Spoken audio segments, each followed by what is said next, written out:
सबको जय भीम, नमो बुद्धाय।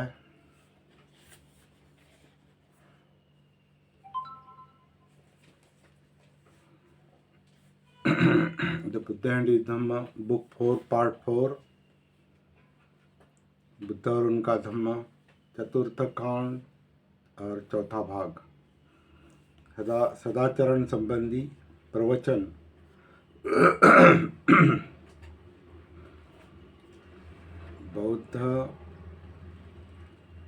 बुद्ध प्रवचन के अंतर्गत ये सब चल रहा है। बुद्ध प्रवचन, और बुद्ध प्रवचन जो दिए हैं वो निकायों से दिए हैं, और मतलब त्रिपिटक से दिए हैं, सुत्त पिटक से। और निकायों पर और सुत्तों पर बाबा साहब ने विचार करने के लिए भी कहा है। दोनों तीनों बातें हैं, जरूरी नहीं निकाय से दिया है, निकाय का संदर्भ लिया है, या त्रिपिटक के सुत्त पिटक का या अन्य कहीं से संदर्भ लिया है, इसका मतलब बिना सोच समझ कर उसे एक्सेप्ट करना चाहिए, ये बाबा साहब नहीं चाहते। इसका ये कहने का संदर्भ जो है वो उनकी प्रस्तावना है, खुद की प्रस्तावना जो है उन्होंने ग्रंथ के लिए लिखी है, और उनकी प्रस्तावना उनके जीवन काल की अंतिम कृति है। 5 दिसंबर 1956 को बाबा साहब ने प्रस्तावना लिखी है, और प्रस्तावना में उन्होंने ये इस बात का जिक्र किया है कि त्रिपिटक के सुत्त पिटक ने, निकाय ने और बाकी ग्रंथों ने बुद्ध का चरित्र और बुद्ध की शिक्षा दोनों पजल बना दी है, पहेली बना दी है, विकृत की है।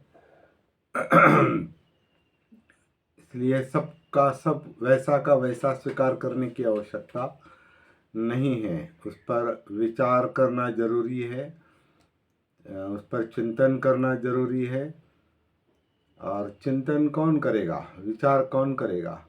जिसकी बुद्धि जागृत है, जिसके मनोधम्म जागृत है, जिसका चित्त जागृत है, जिसकी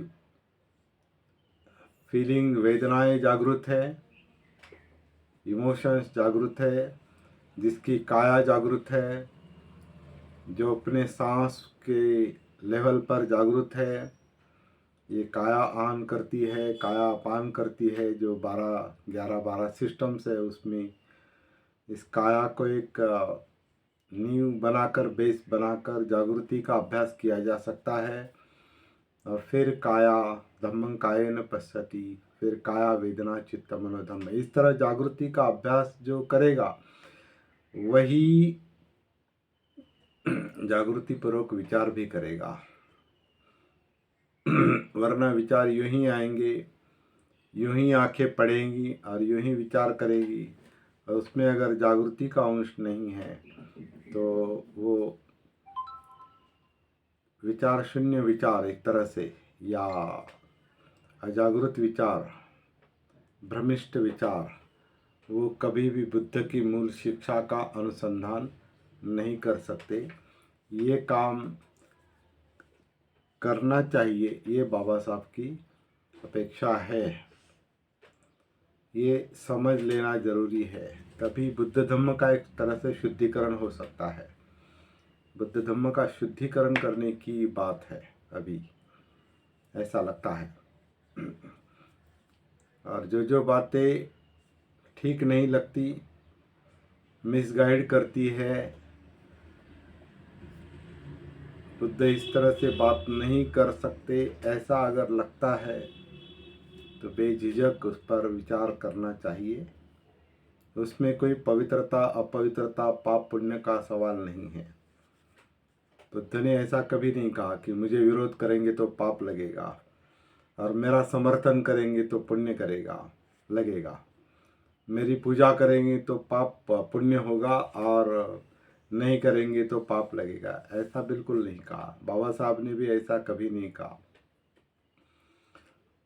बाबा साहब तो आलोचकों को, क्रिटिक्स को बहुत महत्व देते थे, जो लोग विरोध करते हैं वही सच्चा मार्ग निर्माण कर सकते हैं।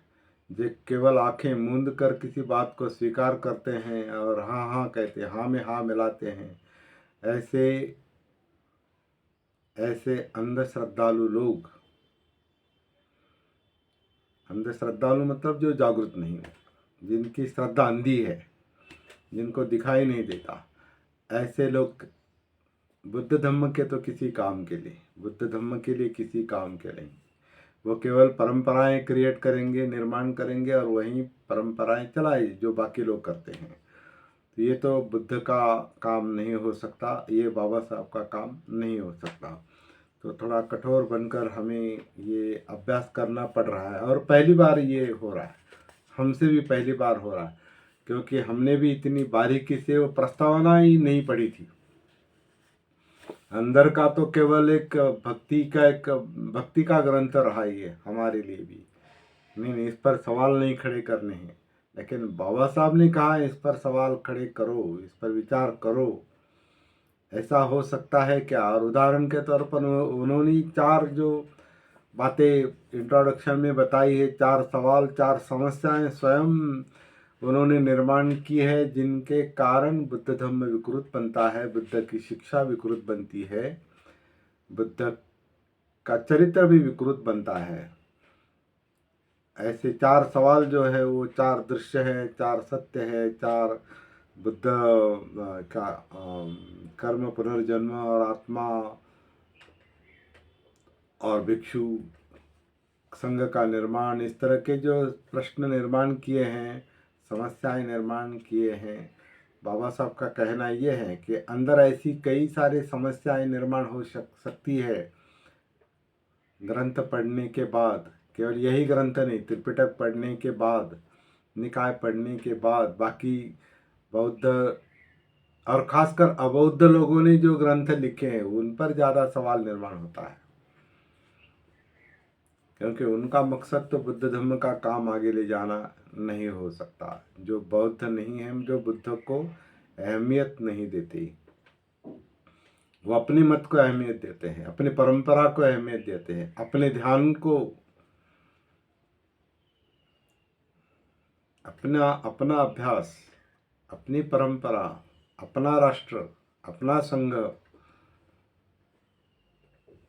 इसको वो लोग ज़्यादा अहमियत देते, बुद्ध को नहीं देते, धम्म को नहीं देते। और बुद्ध को अहमियत देना मतलब खुद की जागृति को अहमियत देना है, अपनी सती को, आत्मभान को अहमियत देना है। वही जिंदा लोग है।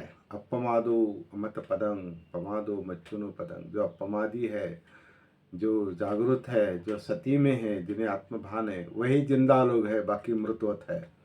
मृतावस्था में या अर्ध जागृत अवस्था में वो बात करते हैं, तो कुछ भी क्रिएट करेंगे, कुछ भी कहेंगे, कुछ भी लिखेंगे, कुछ भी पठन करेंगे और परंपरा क्रिएट करेंगे, पठन करेंगे और पठन करवाएंगे। चलो थोड़ा सख्त बन के सोचना पड़ेगा, इसी पर बुद्ध धम्म का भवितव्य निर्भर है। सदाचरण संबंधी प्रवचन, इसके अंतर्गत सदाचरण क्या है ये बात बाबा साहब ने निकायों के और त्रिपिटक के आधार से ही की है, और सोचने के लिए, स्वीकार करने के लिए, सोचने के लिए। लेकिन इनमें से सदाचरण क्या है, इस बात को अलग करना जरूरी होगा। सदाचरण क्या है और सदाचरण के नाम पर क्या बताया गया है, क्या लिखा गया है, वो अलग बात है। तो सदाचरण संबंधी प्रवचन, सदाचरण क्या है।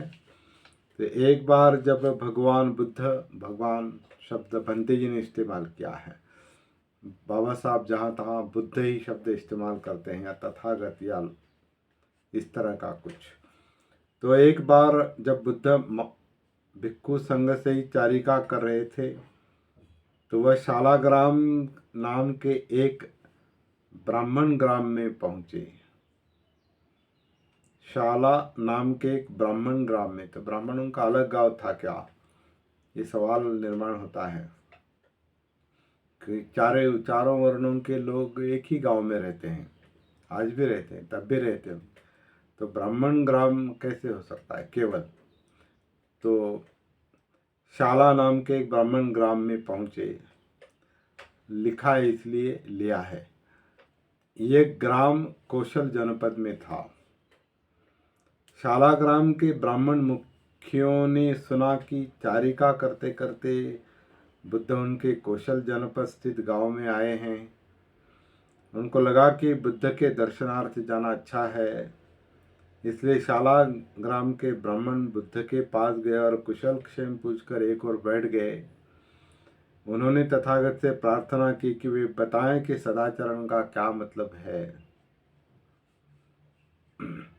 ध्यान देकर सुनने के लिए उद्यत ब्राह्मणों को बुद्ध ने कहा, शरीर के 3 दुराचरण होते हैं, वाणी के 4 दुराचरण होते हैं, मन के 3 दुराचरण होते हैं। तो ये तो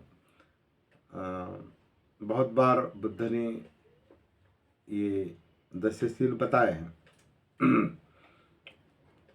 वो केवल ब्राह्मणों को नहीं बताए, केवल क्षत्रियों को नहीं, वैश्यों को नहीं, क्षुद्रों को नहीं, सभी को बताए, मनुष्य मात्र को बताए हैं, मनुष्यों को बताए हैं, बाकी सब बातें घुसेड़ दी है।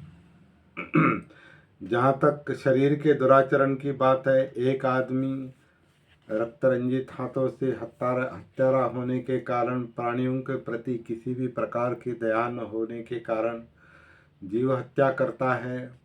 वह गांव या जंगल में जो वस्तु उसकी नहीं है उसकी चोरी करता है और व्यभिचार करता है। माता पिता, भाई बहन अथवा अन्य संबंधियों की अधीनता में रहने वाली अविवाहित लड़कियों से, ऐसी लड़कियों से भी जिनकी मंगनी हो गई है, जिनके गले में मंगनी की माला पड़ी है, कुछ शब्द बड़े भी हो सकते हैं, बढ़ाए गए हो सकते हैं। जहाँ तक वाणी के दुराचरण की बात है, आदमी झूठ बोलता है जब उसे सभा के सामने, ग्राम पंचायत के सामने या परिवार परिषद के सामने या राजकीय परिषद के सामने, अपने श्रेणी के सामने साक्ष्य देने के लिए कहा जाए तो वही न जानते हुए कह सकता है कि मैं जानता हूँ, जानता हुआ कह सकता है मैं नहीं जानता हूँ, न देखते हुए कहता है मैंने देखा है, देखते हुए कहता है मैंने नहीं देखा है। वह अपने हित में, अपने किसी दूसरे के हित में अथवा किसी लोभ के कारण जानबूझकर झूठ बोलता है, अथवा वह एक चुगलखोर हो सकता है। यहाँ सुनी और वहाँ जाकर कह दी ताकि यहाँ के लोगों और वहाँ के लोगों का झगड़ा हो जाए, और वहाँ सुनी और यहाँ कह दी ताकि वहाँ के लोगों और यहाँ के लोगों का झगड़ा हो जाए। वह शांति को भंग करने वाला और अशांति को उत्तेजित करने वाला होता है। झगड़ा लगाने की नीयत से ही वह बोलता है, झगड़ा लगाने में ही आनंद आता है, मज़ा आता है, प्रसन्नता होती है। अथवा वह जबान का कड़वा हो सकता है, जो कुछ वो बोलता है अप्रिय और कठोर होता है, दूसरों के दिलों को जख्मी करने वाला, दूसरों को दुख पहुंचाने वाला, क्रोध को उत्तेजित करने वाला, एकाग्रता का भंग करने वाला।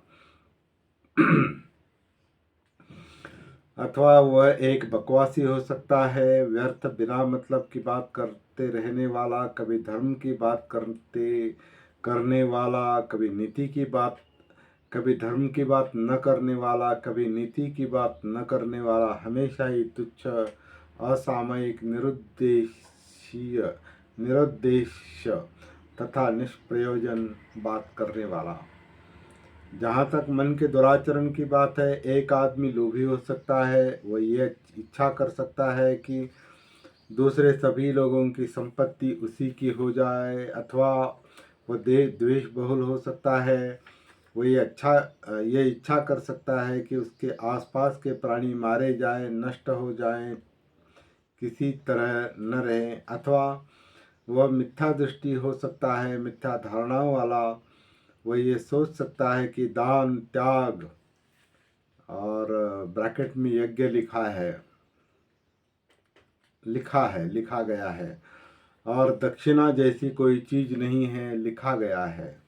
शुभाशुभ कर्मों के फल जैसी कोई चीज़ नहीं, लोक परलोक जैसी कोई चीज़ नहीं, माता पिता या दूसरे संबंधी जैसी कोई चीज़ नहीं, और कि संसार में कोई ऐसे श्रमण ब्राह्मण नहीं है जिन्होंने सम्यक मार्ग ग्रहण कर सम्यक मार्ग पर चलकर इस लोक तथा परलोक का यथार्थ ज्ञान प्राप्त किया हो या दूसरों को भी कराया हो, ऐसा लिखा गया है और हम पढ़ रहे हैं।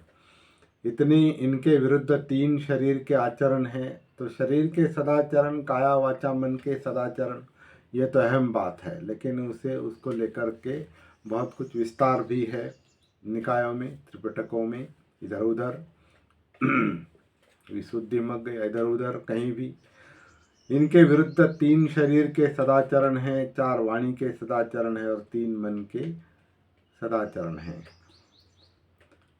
जहाँ तक शारीरिक सदाचरण की बात है, एक आदमी जीव हिंसा में विरत होता है, हर तरह की प्राणी हिंसा से विरत रहता है, दंड त्यागी, खड्ग त्यागी, वह निरपराधी होता है, दयालु होता है, मन के हर प्राणी के लिए करुणा अनुकंपा रहती है। वो चोरी का त्याग करता है, दूसरों की किसी ऐसी चीज़ को ग्रहण नहीं करता जिसे दी न गई हो। वह ईमानदारी का जीवन व्यतीत करता है, काम भोग संबंधी मिथ्याचार से दूर रहता है। वह ऐसी लड़कियों से सहवास नहीं करता जो माता पिता भाई बहन अन्य संबंधियों की अधीनता में रहने वाली अविवाहित लड़कियां हो, या ऐसी लड़कियों से भी जिनकी मंगनी हो गई है और जिनके गले में मंगनी की माला पड़ गई है। जहाँ तक वाणी के सदाचरण की बात है, एक आदमी झूठ का त्याग करता है, मूसावाद से विरत रहता है। जब उसे सभा के सामने, ग्राम पंचायत के सामने या परिवार परिषद के सामने या राजकीय परिषद के सामने, अपनी श्रेणी के सामने साक्ष्य देने के लिए कहा जाता है, तो वह न जानते हुए कहता है कि मैं नहीं जानता हूँ, जानते हुए कहता है कि नहीं मैं जानता हूँ, नहीं देखता होगा तो कहता है मैंने नहीं देखा, देखा होगा तो कहता है मैंने देखा है। वह अपने हित में व दूसरों के हित में अथवा किसी लोभ के कारण जानबूझकर झूठ नहीं बोलता। वह चुगलखोरी नहीं करता, यहाँ सुनी वहाँ कह दी ताकि यहाँ के लोगों और वहाँ के लोगों का झगड़ा हो जाए, अथवा वहाँ सुनी और यहाँ कह दी और वहाँ के लोगों और यहाँ के लोगों का झगड़ा हो जाए। वह शांति को भंग करने वाला और अशांति को उत्तेजित करने वाला नहीं होता। शांति कराने की नियत से वह बोलता है, मेल मिलाप कराने के लिए आनंद लेता है, उसे मज़ा आता है, प्रसन्नता होती है। जब जबान का कड़वा नहीं होता, जो कुछ वो बोलता है बिना कुटता के होता है, प्रिय होता है, मैत्री भाव लिए होता है, दिल से होता है, शिष्ट बोलता है, अनुकूल बोलता है, सबको अच्छा लगने वाला बोलता है। वह बकवासी नहीं होता, बिना मतलब की व्यर्थ बात करने वाला नहीं होता, हमेशा धम्म की बात, नीति की बात करने वाला होता है। ऐसी बात जो समयानुकूल है, ऐसी बात जो याद रहे, ऐसी बात जो ज्ञान भरी हो, ऐसी बात जो ठीक से कही गई हो, ऐसी बात जो हितकर हो। जहाँ तक मन के दुराचरण की बात है, वह आदमी निर्लोभी होता है। वो कभी ये नहीं चाहता कि दूसरे लोगों की सारी संपत्ति पर उसका अपना अधिकार हो जाए। वो कभी अपने मन में द्वेष को स्थान नहीं देता। उसकी यही इच्छा रहती है कि उसके आसपास के सभी प्राणी शांति और सुख के साथ रहे, हर प्रकार की शत्रुता अत्याचार से सुरक्षित रहें। उसकी सम्यक दृष्टि होती है कि उसके संकल्प धारणाएं भी ठीक होती है। दुराचरण तथा सदाचरण से मेरा यही अभिप्राय है, ऐसा बुद्ध ने कहा है। मतलब कायिक, वाचिक और मानसिक सदाचरण की बात यहाँ पर कही। और सरल बात यह है, कायिक सदाचरण के लिए काया के साथ संपर्क चाहिए, काया के प्रति जागृति चाहिए, ताकि काया जो भी कृति करती है वो समझ में आए, महसूस हो कि इससे ये गलत आचरण हो रहा है।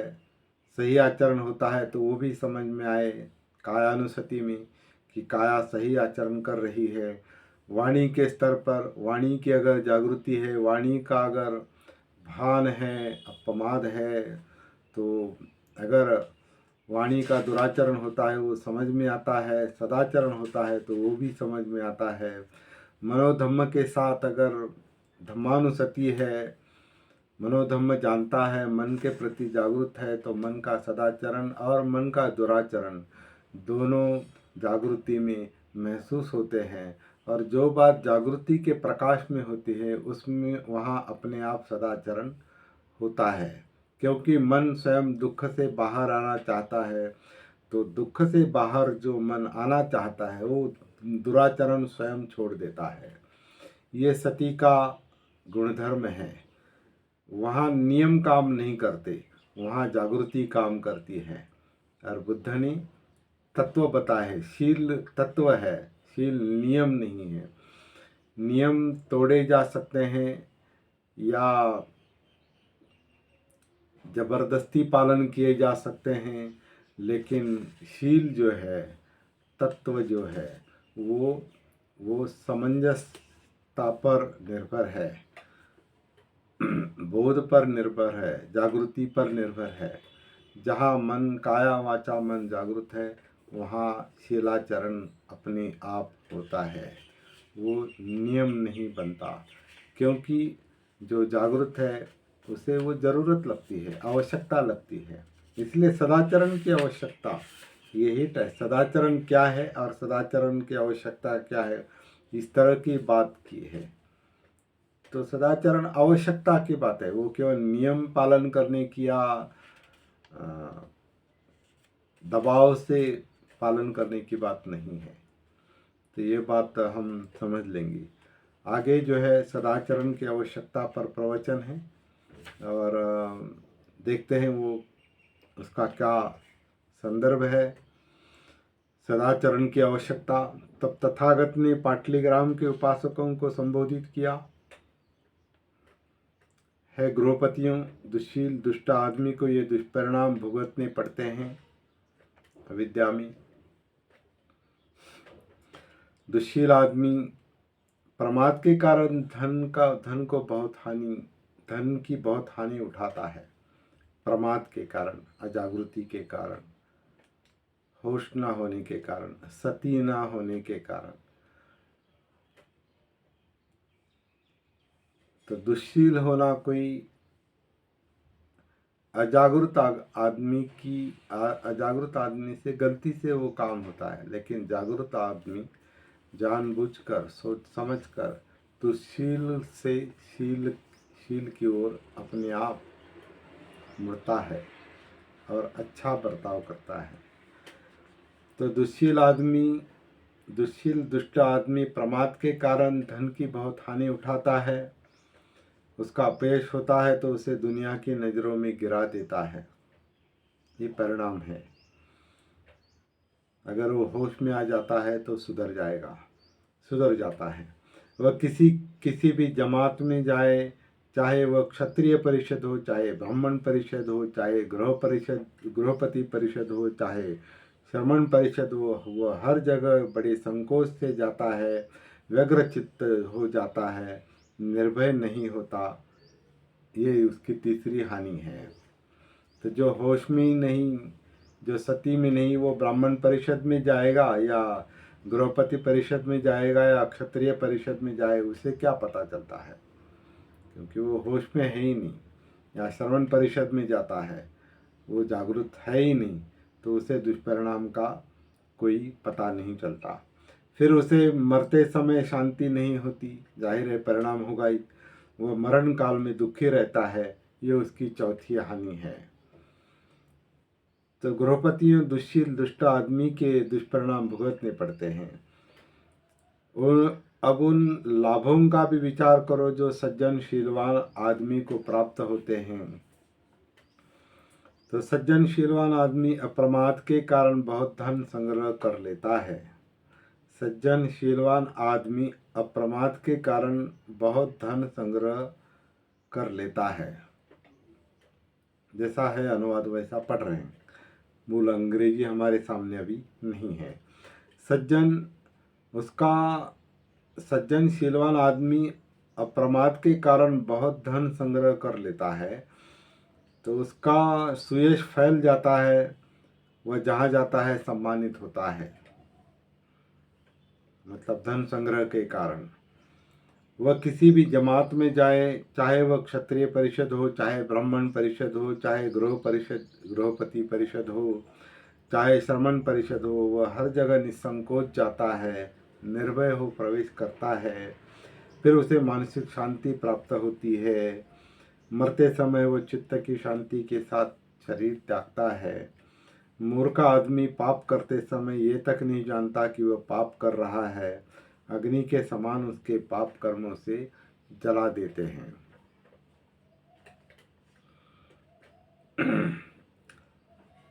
तो ये दुष्परिणाम देखकर ही करुणा से बुद्ध लोगों को उपदेश देते थे। उनके जलने पर कोई खुशी या आनंद महसूस नहीं करते होंगे, क्योंकि वो अविद्या से जो कर्म होता है उसके प्रति वो करुणा से पेश आते हैं और उसे समझाते हैं। तो मूर्ख आदमी पाप करते समय ये तक नहीं जानता कि वो पाप कर रहा है, अग्नि के समान उसके पाप कर्म उसे जला देते हैं। जो कोई ऐसे व्यक्ति को जो हानिकर है, निर्दोष है, दुख देता है, वह या तो किसी बड़ी दुर्घटना का शिकार हो जाता है, या उसका चित्त ही विक्षिप्त हो जाता है, या उसके धन की बड़ी हानि होती है। तो इसमें ये कोई खुशी की बात नहीं है। तो इस तरह के सदाचरण के प्रवचन जो निकाय में आए हैं, त्रिपिटक में आए हैं, वो बाबा साहब ने यहाँ उद्धृत की है और सोचने के लिए कहा है, चिंतन करने के लिए कहा है, केवल आंखें मूंद कर स्वीकार करने के लिए नहीं। अगला चैप्टर है, 2-3 चैप्टर है, वो बड़े हैं तो इसलिए सदाचरण संबंधी है। तो तीसरा, चौथा और पांचवा जो प्रवचन है वो हम शाम को पढ़ेंगे। और उसके बाद प्रवचन में अंतिम जो है निर्वाण संबंधी प्रवचन। तो निर्वाण क्या है, निर्वाण का मूल, सद्धम्म संबंधी प्रवचन वगैरह वगैरह जो है वो आज शाम, कल सुबह और कल शाम तक भी शायद वो पूरा नहीं होगा, जो भी होगा देखा जाएगा। आज शाम को हम निर्वाण सदाचरण संबंधी के जो बाकी 3 प्रवचन हैं वो कल हम आज शाम देखेंगे 7:30 बजे। सदाचार और दुनिया की जिम्मेदारियाँ। सदाचरण में संपूर्णता कैसे, सदाचरण में संपूर्णता मतलब पूर्णता कैसे प्राप्त की जाए, और सन्मार्ग पर चलने के लिए साथी की प्रतीक्षा करना अनावश्यक है। शाम को मिलेंगे। जय भीम, नमो बुद्धाय।